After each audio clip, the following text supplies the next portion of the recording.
Shavua Tov, hope all of you are doing well.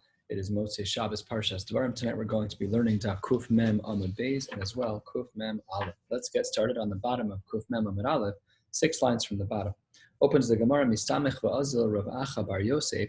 Rav Acha bar Yosef was walking and he was Mistamech, he was leaning upon a katfe de Rav Nachman bar Yitzchak bar Achte. Rav Nachman bar Yitzchak was his nephew, bar Achte. He was leaning on him, he was an older gentleman, Rav Acha, and he was leaning on the strong shoulders of his nephew, Rav Nachman. When we get to the house of Rav Safra, please bring me into his house. I want to ask him a shayla. When they got there, and he went and it was brought in. Rav Nachman brought Rav Acha into Rav Safra to ask a shayla. And the question that Rav Acha asked Rav Safra was, is one allowed to rub together a garment that's made out of linen? Is it permissible because we are rubbing together something just to make it softer? Or maybe you're making it a little bit of a brighter color by rubbing it together, and therefore it should be asr. So Amar Lei, he responded to him, Rav Safra answered Rav Acha, and he said, I am, as long as your intention is just to soften the linen garment, that is considered permissible. When he left the house, Rav Nachman said to him, what question did you ask Rav Safra? Amar Le, Rav Acha said back to him, the question I asked him was, I asked him if I could soften this garment, rub together this garment like in my hands, like rub two parts of it together to make it softer. And he said that it was permissible. Why didn't you ask him about a sudar? Why didn't you ask him about a handkerchief? So Rav Acha said to his nephew, Sudra lo kami boy. I didn't have a question about that. Because Rav Huna answered that question for me. The Meforshim here add in the word isura, that a sudra is not allowed. We'll see shortly why that's the case. So then says Rav Nachman back to his uncle, and he says, Rav Acha, why don't we extrapolate from sudra back to our case of the kudnisa, back to our case of the linen garment? Amar Le, Rav Acha says back to Rav Nachman, you can't, because in regards to the handkerchief, it'll appear as though you're trying to make it white. But here, when it comes to the case of the linen garment, it does not look like you're trying to make it white. Why? What is the difference between these two things that one would be a concern and one would not in regards to whitening? Why by the sudra are we concerned and by the kudnisa are we not? Rashi gives us the insight. The last Rashi on the Amud, second to last line, Dibur Hamaskil Hasa Mechse Kiolu De Chibra, says Rashi, Shem Makbid Al Libuno Ditzoharo Shal Sudar. We're more strict about the cleanliness of the appearance of the sudra, of the handkerchief, than we are for the garment that's made out of linen. Continues the Gemara with Rav Chisda's statement, last line. We're going to see a number of statements of Rav Chizda tonight. Let us continue as we are about to turn on to Kuf Mem Amud Beis. Says the Gemara, Amar Rav Chizda, when you have this garment, that's this linen garment, so then if it's on one of those rods that you might slide through sleeve to sleeve, something of the equivalent of a hanger, but not quite a hanger in a halachically similar way. But if it's sitting on the hanger, so then mishlafu ladida mikanya shari, you're allowed to take the clothes off of the rod upon which you were drying it. However, the reverse was not okay. Kanya mimena asur, we're not allowed to pull the wood out of the shirt. We can just pull the shirt off of the wood. Amar Rava, that's only true under certain circumstances. If this is a kli that belongs to a weaver, someone who is professional in this regard, then it is permissible to pull out even the wood, because that is a klisha malachtul iser, and a klisha malachtul iser is mutar litzarach gufo or litzarach makomo. Amar Rav Chizda said, I kissed the yarka. If there were to be a bunch of vegetables, if it's going to be food that's set aside for behema, then charlotte tule, then of course it's not muksa because it's fit for animals. The lo aser, but if the food is not set aside for animals, then it would be forbidden to move. Amar Rav Chia bar Ashi, Amar Rab, Hi Talia de Bisra charlotte tule to kabre aser. When there is a string that's holding up some meat that's been salted, Rashi highlights the meat's been salted, that's permissible to move that string, no problem at all. However, the tikavre, if it was made from fish, if there was fish on there, that would not be ready to be eaten, and therefore it's considered muksa. Continues the Gemara, first of the longest lines on Daf Kuf Mem Amud Beis, Amar Rav Katina ha'omid be'emtza mita kilo omid b'kreisa shel isha.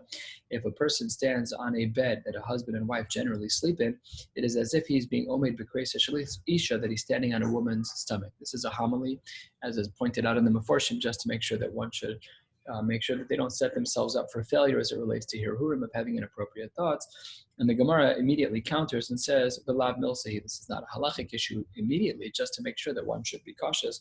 But in and of itself, there's nothing halachically forbidden. Rav Chizda said, Barbe Rab, these great rabbis, the Zavin Yarka, if they're going to be buying vegetables, Lisbon Aricha, they should buy the taller vegetables. Kisha, Kikisha, bundles like any other bundle. The Urka Mimela, the ones that are longer, they stand out more, they're more noticeable, those are the ones that you should buy. Rav Chizda, Barbe Rab, the Zavin Kanya, if you're going to be buying stalks of food, a little different than the previous one, which was regular vegetables. These are taller stalks. Lisbon Aricha, you should buy the taller ones. Tuna, Kituna, these stalks that are together, all similar heights. The Urka Mimela, but one that's taller is even more noticeable. That's the one you should buy.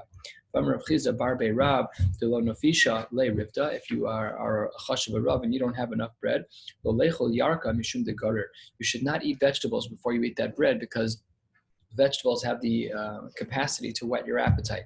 This is one of the ideas that's found in the Seder in regards to karpas.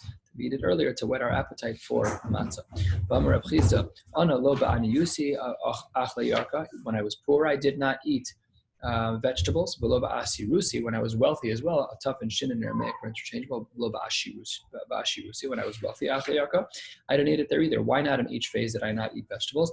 I did not eat it when I was poor, because it would make me more hungry. It would whet my appetite and I wouldn't have what to satiate myself with. But when I was wealthy, I would have said as follows. Instead of putting vegetables in my mouth, I'd rather put meat and put fish in my mouth, a carnivore. And that's why he said that throughout his life, he really didn't eat so much of it. He would rather have eaten basar and fish. These great rabbis, that don't have enough bread, you should collect all of your small pieces of bread. Don't make a whole su'udah over one small piece of bread. You should wait until you have more. These great rabbis, that didn't have enough bread to feed everybody, you should not make hamotzi on them. My time, what's the reason not to? Because you can't give out nice portions to everyone, and that's not the right way to go when you're a Rav. I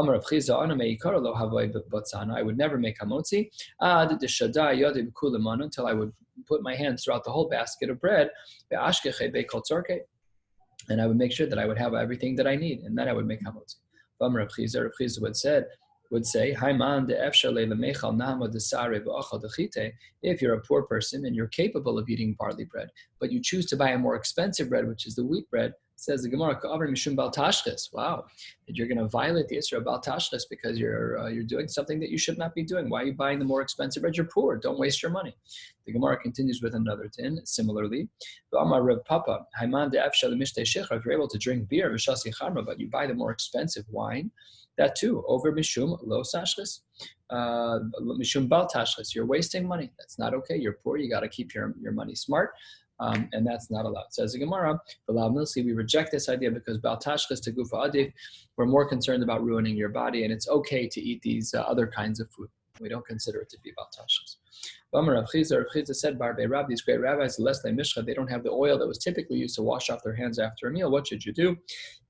You should find puddles on the ground. They sometimes have an oily consistency to them, sometimes because they may have this algae-looking stuff going on in there, and therefore it would be considered oily enough to be considered cleaning your hands after a meal. If you're going to buy meat, you should buy the neck of the animal. It has three types of meat. It has soft meat, it has more firm meat, it also has some of the fats, a whole bunch of varieties that taste better. Rav Chizda, Barbe Rav, these great rabbis, when you're buying your kitu nisa, you're buying these linen shirts, Lisbon Midinahar Abba, you should buy from this particular place, from this particular salesman. V'nichvera kol tlas in Yomi. You should whiten the shirt. You should clean it once every 30 days. And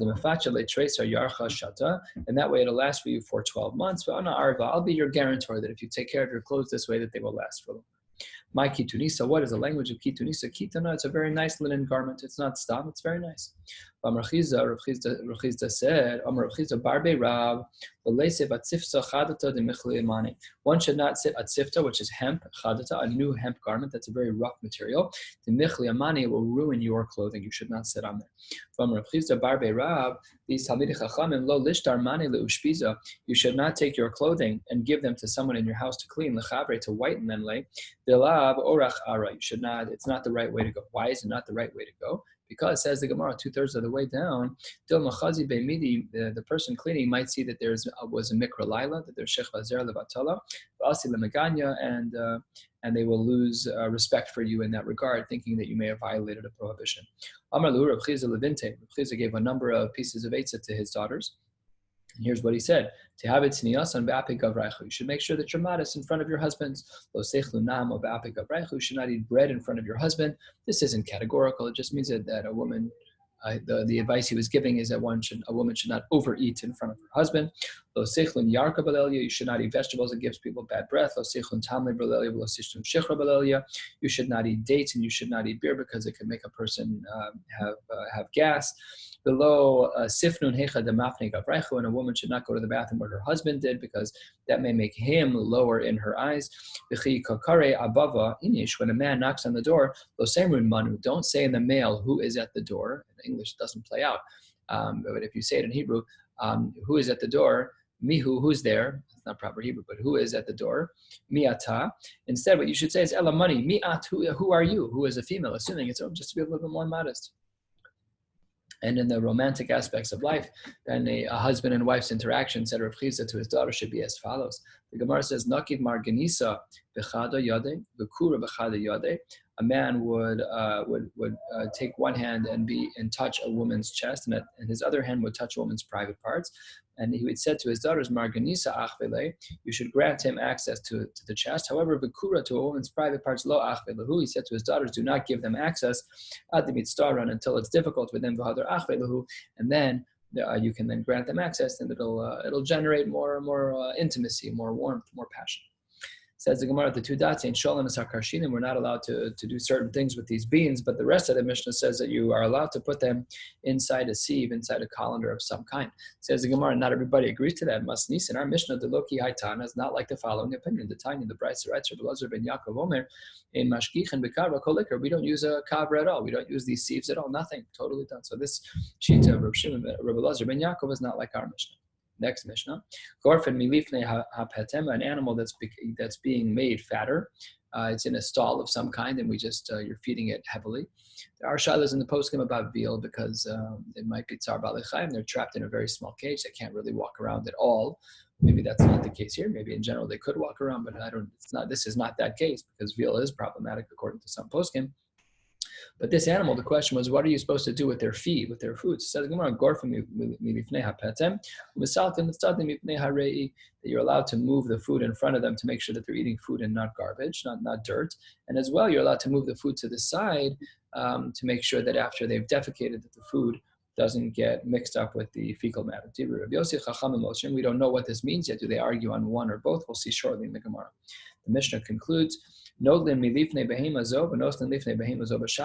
take the food from one animal and put it in front of another. Let's see how all of this plays out. Back to the first end, what does it mean about the Chachamim? What are they forbidding?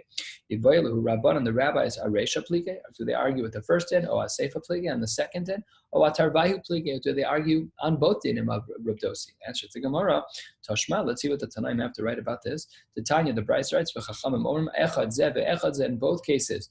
In regards to Gorfen Melifnei Apetim, and in regards to Misalkin L'Stadim, in both cases, Lo Yisalkenu L'Stadim, and we paskin.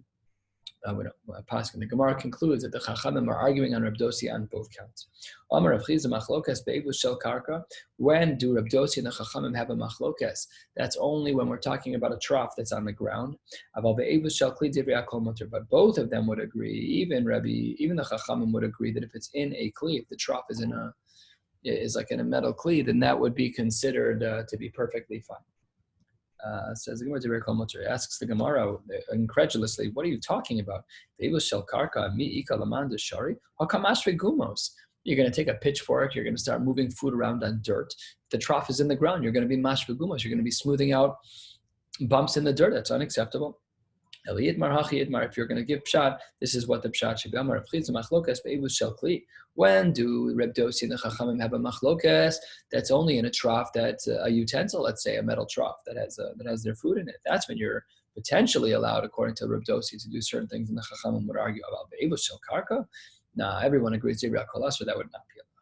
2 dots, 5 lines from the bottom. We said that you're allowed to move the food from one behema to the next. We're now going to see 2 brisas that make this a little more difficult to understand. And then as we wrap around to the top of Kuf Mem Aleph Amud Aleph, we will try and see a little bit of shot here. You are allowed to take the food from an animal that has a clean mouth. And you're allowed to then move it to an animal that's mouth is not as clean. But a different brisa writes differently. We take from an animal that has a bad mouth, and you can move it to an animal that has a good mouth. So Amar Rabbi, what's going on here? What's the deal with these 2 variants of brisas where we are allowed to move from an animal that has a clean mouth to a dirty mouth, and then vice versa? And so the Gemara, 3 lines from the bottom, Rabbi, Idi Idi, in both cases, both of these brisas, Mikame Chamra, the Kame Sora, Shaklinan, we are allowed to take food from a donkey to a shore, but Mikame Torah, the Kame Chamra, Lo Shaklinan, but the reverse we don't do. We don't go from a shore, from an ox to a donkey. So now we have to figure out how this works out with each of the 2 brisas. Last line, the donkey eats a little bit cleaner. It doesn't drool all over its food. So he's considered the piha yafe. And then who is the animal with a piha ra, that their mouth is not gishmak?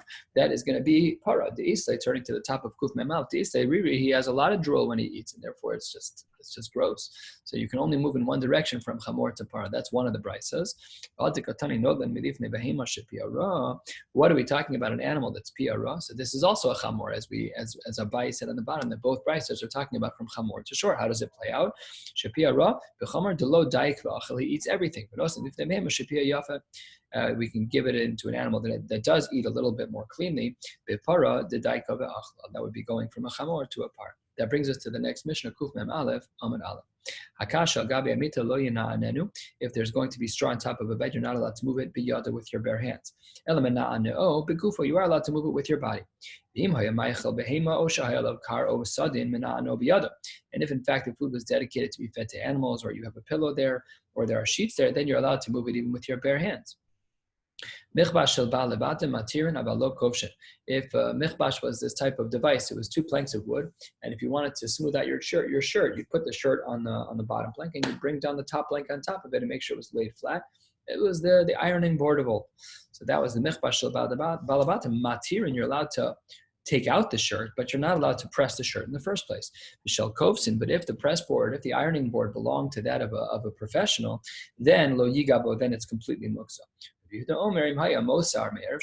in fact, even for the professionals, if it was even that of a koves, if it was loosened before Shabbos and you're allowed to take out the shirt, matiras kula b'shomto, then you're allowed to loosen it enough that you can take out the whole shirt. Gemara, 1/4 of the way down, Kuf Mem Aleph Amud Aleph. Amar Rav Nachman, Hay Puglam Milamala Lamata Sharim. If you have a radish already plucked from the ground, but you're storing it in the ground, so if it's inverted where the wider part is at the top, so that when you pull out the pugla from the ground, you pull out the radish, it's not moving any of the dirt, mutter, no problem at all. However, milamata lamala, if the wider part was underground, and by pulling out the radish, you're going to be moving the dirt that's above it, because the top of the radish was narrower. So by definition, if you pull, it's going to move some of the dirt. That's asir. That Rav Nachman doesn't allow. So it says the Gemara, 3 lines into the Gemara, about 1/3 of the way down, Amar Avada bar Ava. Amar Amre Be Rav Tanino. We already learned this, but Deloke Rav Nachman. We must have learned against the opinion of Rav Nachman, and that's our Mishnah. How so? Let's see what our Mishnah had to say and the analysis of the Gemara. What does our Gemara say? Hakash shal gabe hamita lo yinanu biyada. We said that if there's straw on top of a bed, you cannot move it with your hands. Balmanano begufo. You are allowed to move it. If you're lying down on the bed, you could just roll around and move it. If it's food of a behema, or if you have a pillow, or if you have sheets, and you are allowed to use it biyado. So we see that Rav Nachman doesn't allow any movement of the dirt. If the pugla was inverted, that's not allowed. However, we see here that we are allowed to move it in a way which is incidental. Therefore, says the Gemara, Shma Mino, what do we learn from our Mishnah? Tilto minat tzad lo shmi tilto. We're allowed to do that type of movement. It's tilto minat tzad, it's indirect, and we don't consider it to be problematic. It's mutter in our Mishnah. That's not a problem at all. Yet Rav Nachman says you can't even move the dirt. Shma Mino, that we see that Rav Nachman is not like our Mishnah, because Rav Nachman wouldn't even allow the dirt, even though it was tilto minat tzad. Haraya, that Rav Nachman is not in line with our Mishnah. Halfway down, Amar Rav Yehuda, Ani pilpale meida chada chada bekatu de sakina. If you have these little peppers, the uncrushed peppers, you are allowed to crush them one at a time with the handle of a knife. Two shinuyim here. One is that you're using the handle of a knife and not a regular crushing device. And two, you're only doing one pepper at a time. So there we would say shari. One is allowed, however, tarte asir. However, according to this first shita, Rabbi Yehuda, we do not allow to crush two peppers. That's not allowed, only one. Rava Amar, no, we don't need to have two shinuyim. Kevan de Mishani, since we have one change, which is the kata de sakina, you're using the handle of the knife. So even if there's going to be more than one, afilu tuvanami, or even if there's more than one, you're allowed to crush those. That's not a problem at all. Amar Rabbi Yehuda said, "Man desachi b'maya lingav nafshe b'reisha." Anyone who goes into the water, let's say for mikvah purposes, and they're in the water, they should dry themselves off before they start walking around. After they get out of the water, why? The haderless, like then you can get out.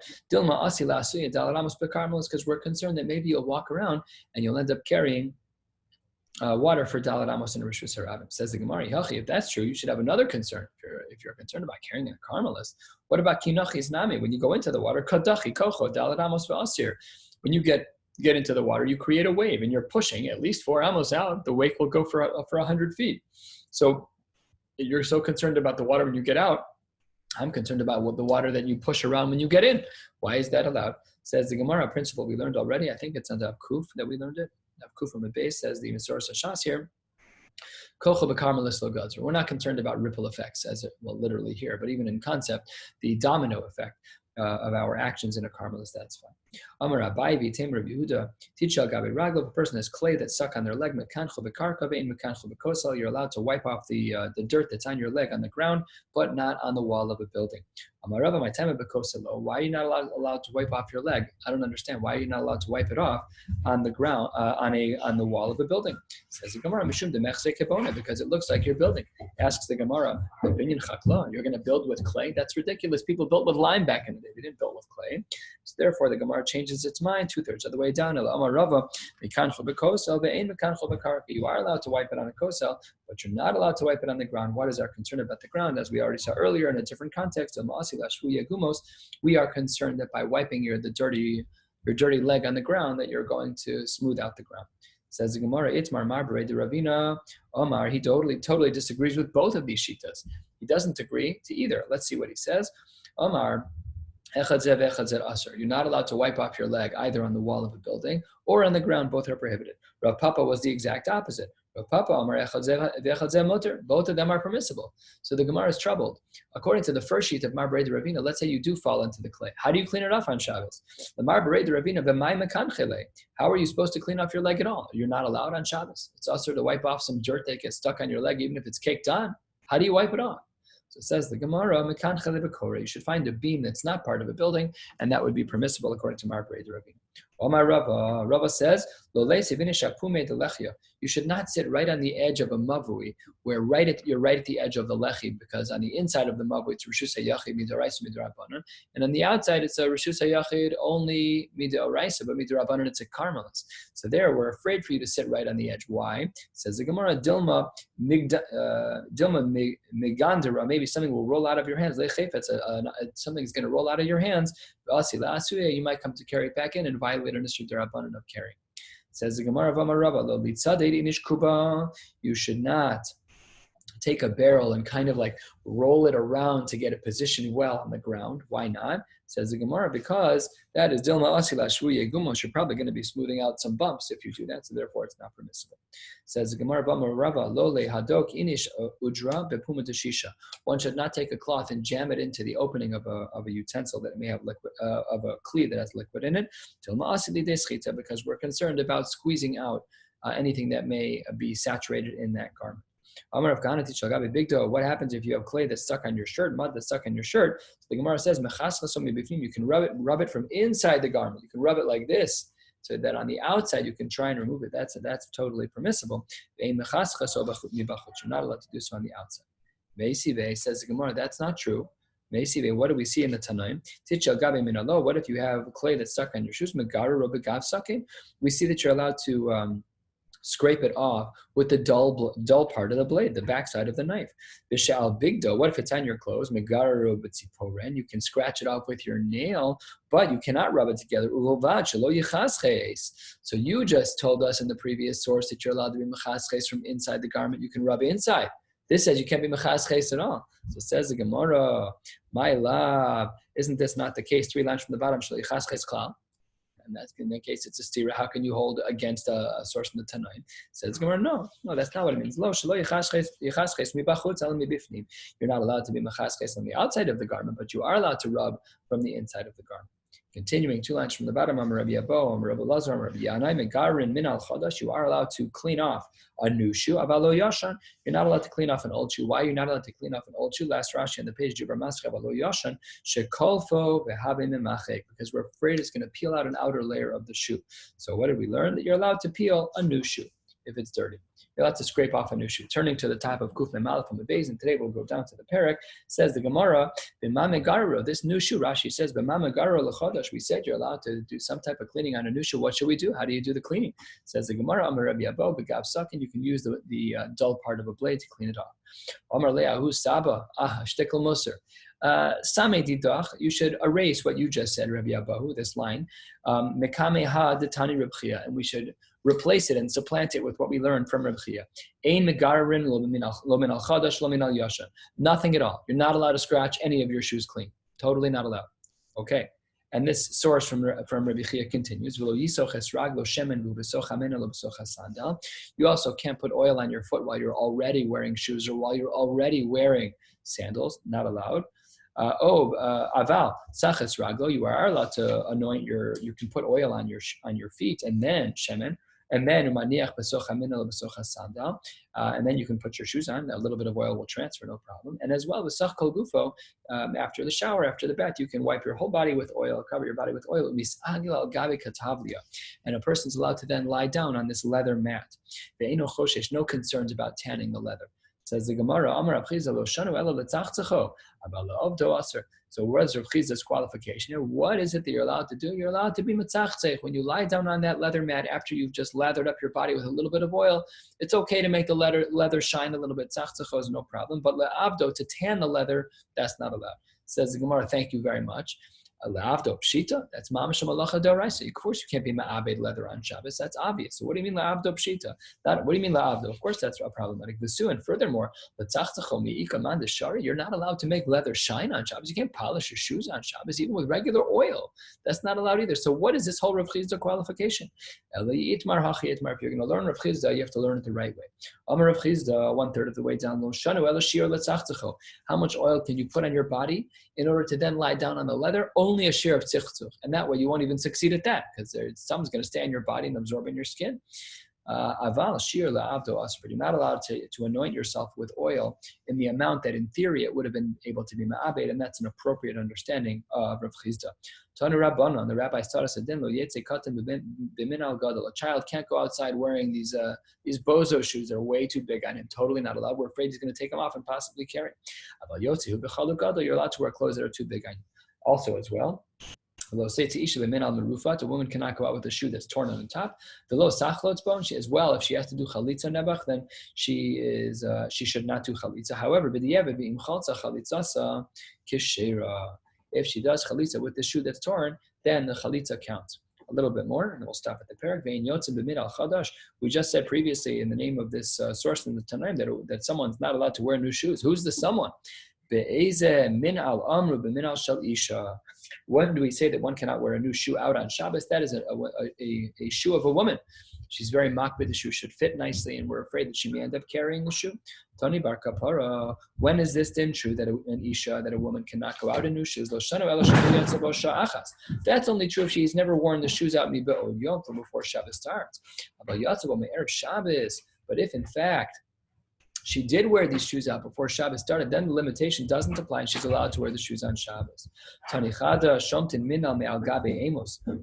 people make shoes, they are on what's called a last. It's basically the shape of a foot, but it's made out of a harder material, and they drape the shoe on it, the leather, and they pull it tightly, and they stitch it down to the sole so that the shoe has a nice shape to it. So says the Gemara, are you allowed to take off the shoe from the last? Yes or no? That's one shita. One brisa says you are allowed. The Tanya idach ain't shomten, and one says you're not allowed. It says the Gemara, lo kasha, this is not a problem. Ha Rabbi Eliezer, ha Rabbanan, machlokes tanaim. One says yes, one says no. Who says what? Says the Gemara halfway down, it's not. The Mishnah writes, Min al shal gabe amos, if there's a shoe that's on top of a last, Rabbi Eliezer Eliezer says that shoe is not makabel tuma. And if that's the case, not the shoe that lasts is not makabel tuma. And if that's the case, then it's not muksa, because if that's the case, then it is muksa, excuse me. If the shoe is not makabel tuma, then it's not a kli. And if it's not a kli, then it's muksa. You're not allowed to use it. So that's Rabbi Eliezer's matar. But Chachamim matam, and the Chachamim say, sorry, it is makabel tuma, in which case it's a kli. If it's a kli shemalachto le'isr, then you're allowed to move. You're allowed to remove the shoe from the last. So says the Gemara, I don't understand the sheet of the Chachamim according to everyone. Anicha l'Rava, I understand the sheet of the Chachamim according to Rava, because what does Rava hold? He holds that that a kli shemalachto le'isr is mutter l'tzorach kufa l'tzorach makomo. That makes sense. Shapir, I gotcha.